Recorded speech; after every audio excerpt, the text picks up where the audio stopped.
Happy day! If you are considering a 24-hour fast or any type of intermittent fasting, then this video is for you. I'm going to give you a heap of information about why you would do it, if it's beneficial to do it, but really importantly, when not to fast. And that includes for both 24-hour fasts, 3-day fasts, and intermittent fasting. So if you didn't already know, my name is Jenna Poole. I am a functional nutritionist, and I help people with their gut health and their performance and fat loss in the gym. So happy day. Now, to get straight into it, intermittent fasting is an incredible tool to help you shift into burning fat for energy. Now, fat can be very brain protective. So when we're doing any form of fasting, that lasts 12 hours or more, so in order to do a proper fast, we're looking at about 12 hours or more to get these results. You increase what's called brain-derived neurotropic factor, which is essentially what that's doing is producing new brain cells, which who doesn't need more of those? So that's going to increase things like your focus and memory, etc. It can also reset what's called your circadian rhythm or your body clock. So that's your sleep-wake patterns, but it's also your metabolism and your appetite levels. Fasting also helps you to kick into detoxification, or what we call apoptosis of cells. So that's cellular destruction of non-healthy cells.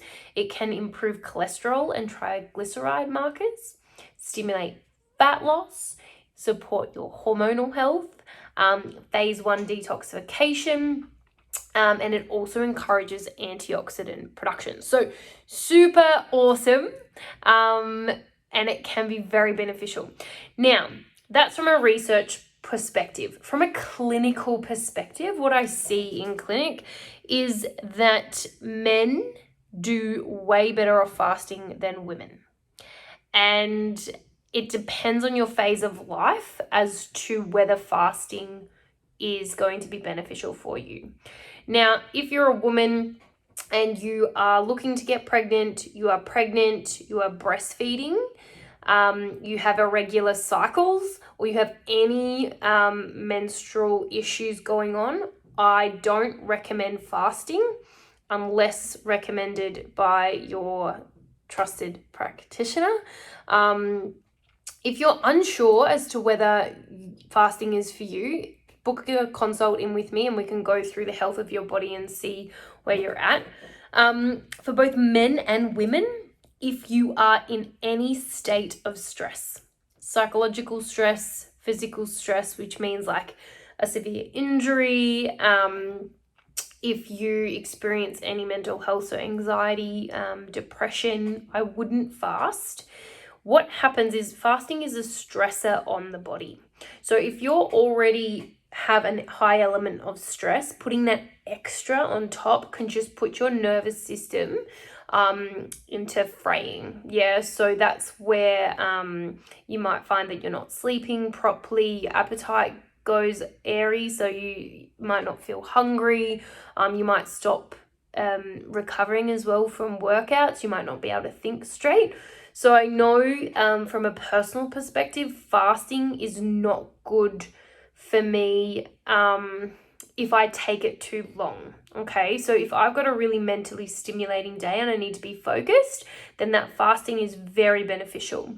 However, there's a tipping point where it goes from being beneficial to I can't think and focus clearly, and that's when I need to eat. So knowing your body and being able to tune in and read your body is very important, and that's something that if you don't know where to start, I can certainly help you with that and teach you that process of tuning in and reading your body's signals very efficiently, because that extends to every other aspect of health, including fat loss, performance in the gym. When you're doing fasting, the main system of the body that we want to be really aware of is our nervous system.